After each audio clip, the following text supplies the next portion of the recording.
When a door is locked, there's a certain comfort in seeing a heavy metal deadbolt. Right, because you know exactly why it won't open. Exactly. It's a physical, visible barrier. You just need to go find the right key. The mechanism makes logical sense. It's just a simple binary equation of open or closed.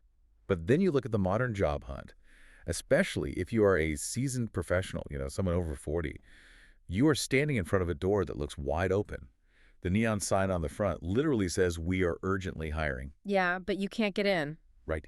Every single time you try to step through the frame, this invisible pane of glass just stops you cold. You check your pockets, you're holding the exact right key, decades of proven experience, but you still can't get in. It's the absolute definition of a structural double-bind. You're doing everything the market previously rewarded you for, but the locks have been secretly changed from the inside. And the new mechanism is entirely invisible. Welcome to the Deep Dive. Today we have a mission, and it's highly specific. We are looking at the invisible machinery that governs the modern job market, specifically exploring that invisible pane of glass-blocking experienced professionals. It's such a pervasive issue right now. It really is. And to do this, we are diving into a really fascinating essay series called The Weekly Signal, written by Ty Venn. We are going to uncover the truth behind the word overqualified, the automated choke points that filter out applicants before a human ever even sees their name, and how to actually rewrite the code of your job search. And this is incredibly relevant for you, the listener, whether you are currently navigating a brutal career transition or, you just want to understand the hidden architecture of the corporate hiring world. The systems we are unpacking today are operating at scale. They're dictating the trajectories of millions of careers. Okay, let's unpack this. We have to start with the architect of these ideas, Ty Venn. Ty spent about 15 years in strategic operations across multiple industries. Yeah. He was the guy building and managing complex corporate systems. Great. He was on the inside. Exactly. But then, at age 40, he went through a structural layoff. In 30 days, 20 years of his professional identity was just stripped away. But instead of jumping right back onto the endless resume treadmill, tweaking fonts and firing off applications into the void, he paused. Which is incredibly hard to do when you're panicking about income. Right. But he asked a completely different question. He asked, why did I never question how I actually think? And that pause is crucial. He pivoted from looking for, tactical life hacks to examining his foundational mental framework. He went deep into cognitive science, decision theory, and even Eastern philosophical traditions about how the mind works as a system. And he found a recurring pattern, right? This cognitive architecture that explains why incredibly smart people get stuck. We just run on autopilot for years, repeating the same behaviors because, well, they worked for us a decade ago. He calls it the cognitive OS. The idea is that reading another article on, 5 ways to ace an interview is completely useless if the underlying operating system you use to process reality is outdated. So the weekly signal is his ongoing upgrade log. Exactly. He provides structural upgrades to the way you think, not just Band-Aid solutions. And what makes his perspective so valuable here is that he sits on both sides of the glass. He's the executive who understands how these corporate systems are built, and he is the displaced professional who was suddenly locked out by them. Which brings us to the core thesis of his essay. If you are struggling in this market, being labeled overqualified isn't a personal failing. It is the visible output of a highly measurable system. To really understand how broken this system is, we have to look directly at its most common rejection message. You get the email, the recruiter says you're fantastic, your background is stellar, but they're passing because you're just overqualified. It sounds like a compliment wrapped in a rejection. Let's look at the underlying data from a 2025 survey by Express Employment Professionals and the Harris Poll.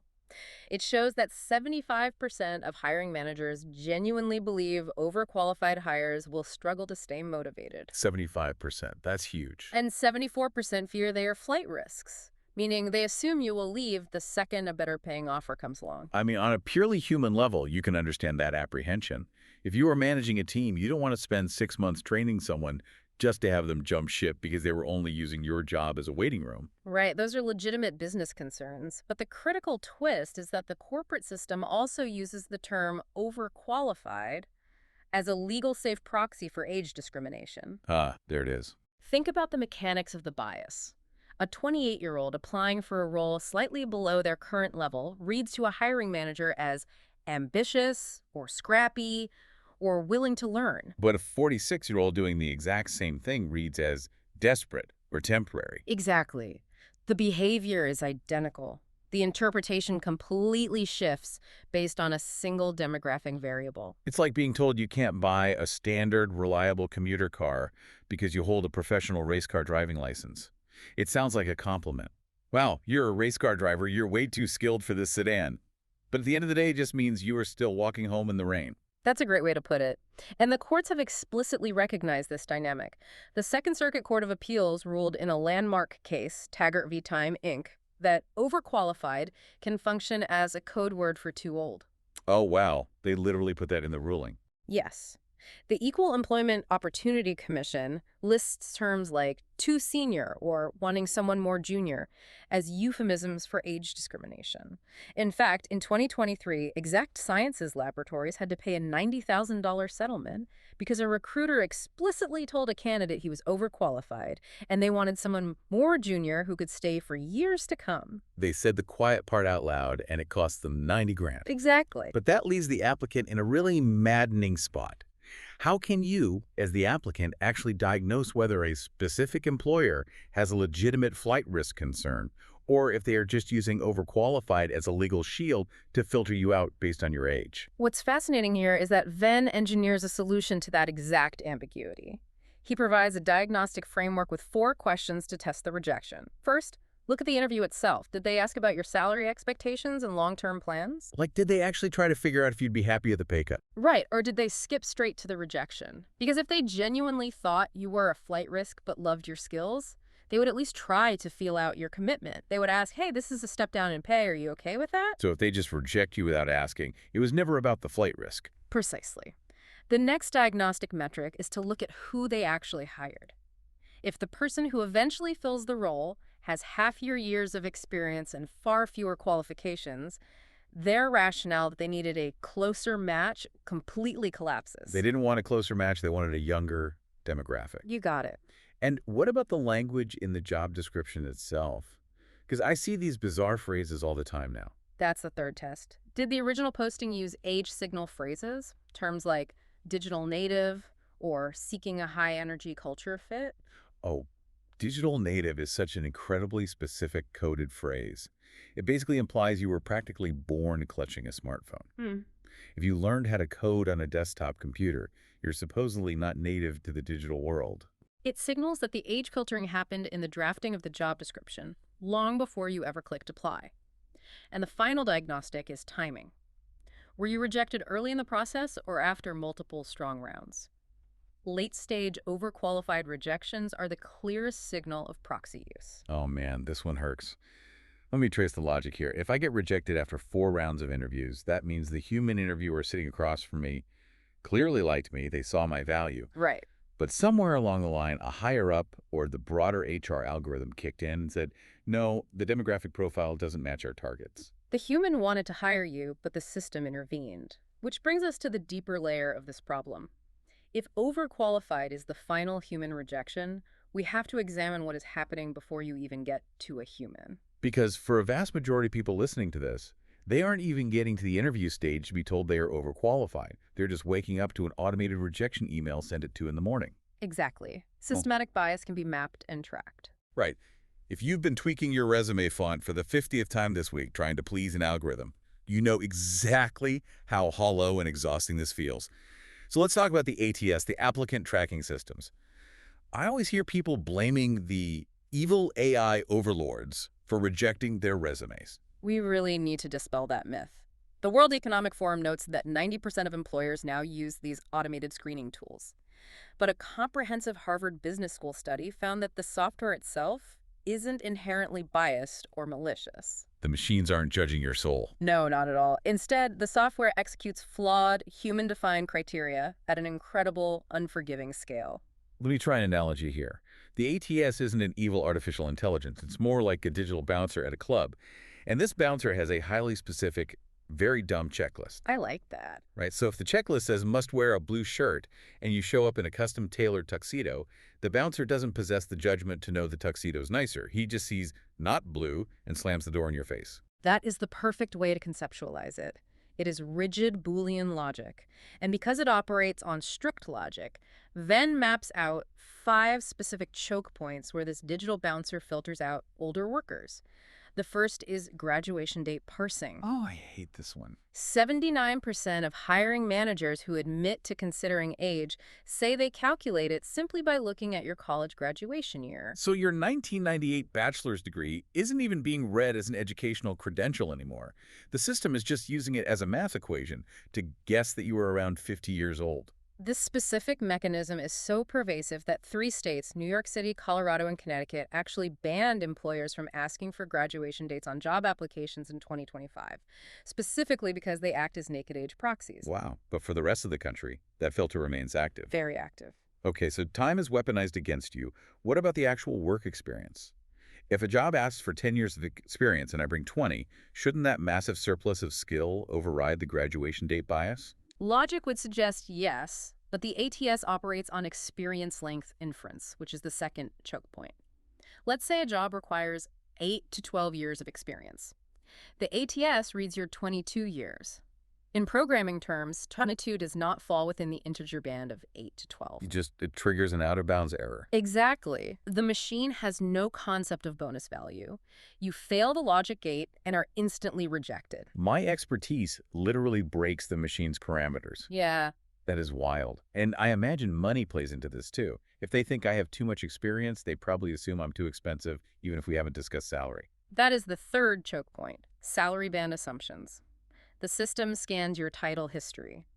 If you were previously a vice president and you apply for a director-level role, the system automatically assumes you will demand VP-level compensation. Even if I just want to step back for a better work-life balance. It doesn't matter. It generates a phantom objection. You are screened out over a salary demand you never actually made because the system negotiated against itself and decided you were too expensive.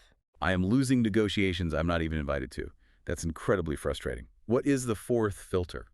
Culture fit screening. This is where the mechanisms become deeply visceral. A 2020 field experiment sent out thousands of identical resumes. The formatting, the education, the work history were exactly the same. The only difference was the names at the top. Let me guess. Resumes with older-sounding names, like Barbara and Walter, received 36% fewer callbacks than identical resumes with names like Brittany and Tyler. A 36% drop. That stops you in your tracks. It's not just your graduation date or your job titles being judged. It's your actual identity. It's the name you've had your entire life, acting as a silent trigger for the bouncer. It demonstrates how deeply embedded the proxy signals are. Which brings us to the fifth and final choke point, the overqualified label.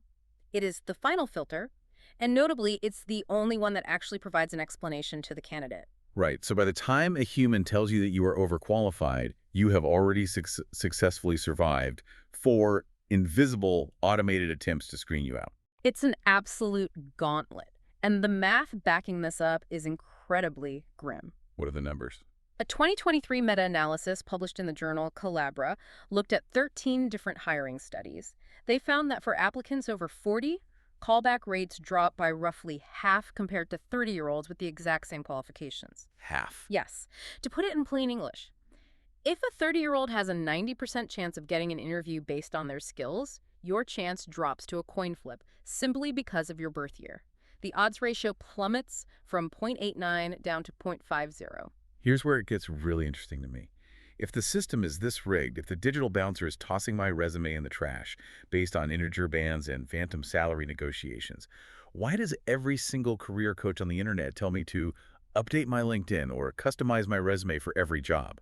This is where Venn's cognitive OS concept truly shines, because he exposes why that standard career advice isn't just unhelpful, it is a structural trap. Wait, a trap? Yes. If you follow conventional wisdom, you are actively giving the system the tools it needs to reject you. Okay, hold on. Every business book published in the last 50 years says your network is your net worth. Are you seriously suggesting we should stop networking? Not entirely, but consider the context of a displaced professional. If you just went through a structural layoff, your immediate network is mostly made up of your peers. Many of them were also laid off, or they are terrified about their own job security because your whole industry took a hit. Right, so networking within an echo chamber of displaced professionals doesn't yield job offers. Exactly. It just yields shared anxiety and a massive drain on your energy. Okay, I see that. What about customizing the resume? I mean, I've been told to perfectly tailor my bullet points to match the job description's keywords. People spend 2 hours tailoring those bullet points, but remember the digital bouncer. It does not matter how perfectly your bullet points align if the ATS parses your 2001 graduation date and auto-rejects you in a millisecond. Oh, man. Yeah. You spent 2 hours optimizing for a human that will never exist. Which brings us to updating LinkedIn. This is a massive realization for me. You're saying that by filling out my 25-year work history to make myself more visible, I am literally building my own cage. You are handing them the exact data points they need to age-gate you. You proudly list a software stack you mastered in 2008 to demonstrate your incredible breadth of knowledge. The ATS doesn't see breadth of knowledge. It sees 2008 and uses it to date you. That is brutal. And applying for lower-level roles, we already covered that. It just triggers the overqualified double bind and the phantom salary objection. Right. Which leaves the final piece of advice: stay positive. I mean, staying positive is crucial for your mental health, but how is it a structural trap? Because it optimizes your emotional energy for an interview stage that you are statistically unlikely to reach. The current conversion rate from a cold online application to an actual interview is roughly 3%. 3%. That's nothing. And if you are over 40, the Collabra data tells us your odds are even lower. Being told to smile and be positive ignores the reality that the bottleneck isn't your attitude in the room. The bottleneck is getting past the digital bouncer in the first place. So smart people are running on autopilot, doing the exact things that worked a decade ago, completely unable to see that the underlying architecture has changed. Precisely. They're optimizing for a game they've already been locked out of. This is tremendous amount of heavy systemic friction. But I have to bring up the massive counter-argument to all of this. What about the demographic shift? Every financial news outlet is talking about the looming labor shortage.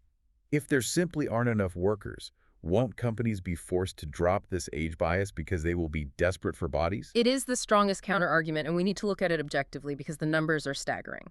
The Georgetown Center on Education and the Workforce projects that by 2032, 18.4 million experienced workers will retire, but only 13.8 million younger workers will enter the workforce to replace them.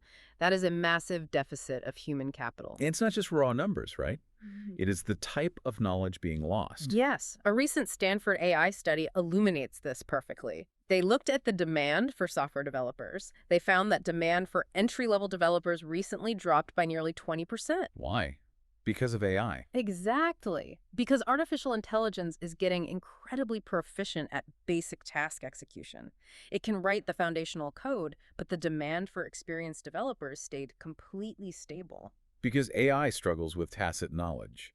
It's the difference between knowing how to swing a hammer and knowing exactly which pipe to hit with the hammer to fix the machine. AI doesn't have the "we tried this strategy 5 years ago and it failed miserably" wisdom. Exactly. The macro picture indicates that experienced workers are about to become incredibly valuable. But that leads to the tension Ty Venn points out. Demographic tailwinds in 2032 do not pay your mortgage in August of 2026. Oh, that's a harsh reality. Both realities exist simultaneously. The market may eventually bend toward valuing age, but right now, today, individual hiring managers and ATS algorithms are still aggressively filtering it out. So if the conventional advice is a trap, and the demographic rescue is 6 years away, what does a listener actually do today? How do you survive the gap? Venn proposes the 14-day bypass protocol. His argument is that if this is an engineering problem, it requires an engineered bypass, not a motivational poster. Don't fight the bouncer, find the side door. How does the bypass work? The first phase, days 1 through 3, is the signal audit. You go through your resume and LinkedIn and aggressively remove the age-leaking signals. Take off your graduation dates. Remove any technologies or platforms from before 2015. Consolidate your earliest career history into a single line without dates. To be clear, you aren't lying about your experience. You are practicing strategic information architecture. You're controlling the inputs the machine receives so it doesn't trip an out-of-bounds error. Precisely. You're just managing the data feed. Once you've scrubbed the signals, days 4 through 10 focus on channel reallocation. Meaning? Stop optimizing for a cold application system that has a 3% success rate. Data from Pinpoint HQ shows that candidates who come in through a warm referral are 7 times more likely to be hired. You shift your energy entirely to warm introductions, where a human vouches for you before the algorithm ever parses your name. Okay, that makes sense. And the final phase. Days 11 through 14 are about building the fractional bridge. Stop pitching yourself for full-time executive roles right out of the gate where the HR gauntlet is thickest.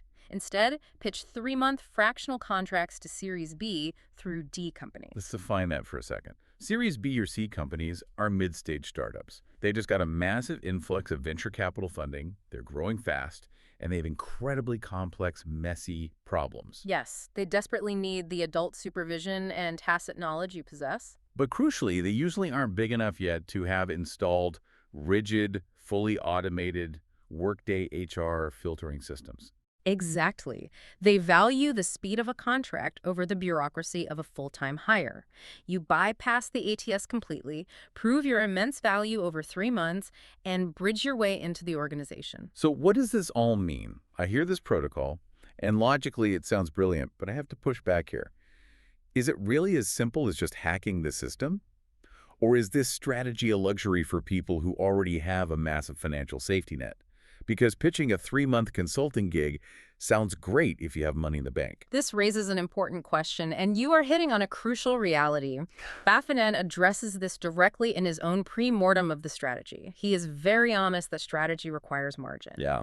If you have been unemployed for 5 months, your savings are gone, and you are burning $8,500 a month on a mortgage and groceries, you cannot afford to wait for a fractional consulting pitch to slowly mature over weeks of networking. You're operating from a place of pure desperation, and you can't be strategic when you are drowning. In that scenario, Venn admits the most rational move might be taking a massive pay cut on a lower-level contract role simply to stabilize your cash flow. You have to build strategic leverage from a place of safety. Survival comes first. The cognitive OS upgrade comes second. That is incredibly sobering, but it is vital context. If you are listening to this right now, the core message you need to take away is this.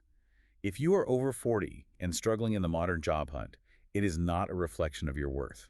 You haven't lost your edge. Not at all. You are dealing with a complex, automated filtration system that was fundamentally not designed to process your depth of experience. It's an engineering problem. You need to engineer a new door, rather than continuously banging your head against the invisible glass of the old one. The standard advice is broken because it assumes the system is fair. You have to upgrade your operating system and change the way you process the job market entirely.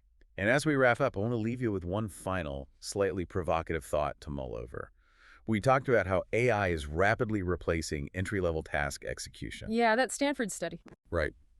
If that trend accelerates, if AI can flawlessly write the basic code, draft the standard reports, and do the junior-level work, how long will it be before companies are completely forced to rewrite those digital bouncers? Oh, that's interesting. Instead of filtering out your decades of experience, what happens when the machines are suddenly programmed to actively hunt for the exact tacit knowledge only you possess? How do you position yourself today so that when the market inevitably flips, your overqualified resume suddenly becomes the single most expensive, highly sought-after asset in their database? It is a fundamental shift.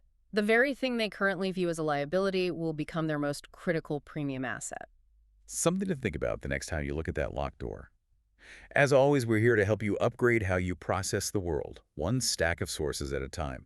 Keep questioning the system, and we'll see you on the next deep dive.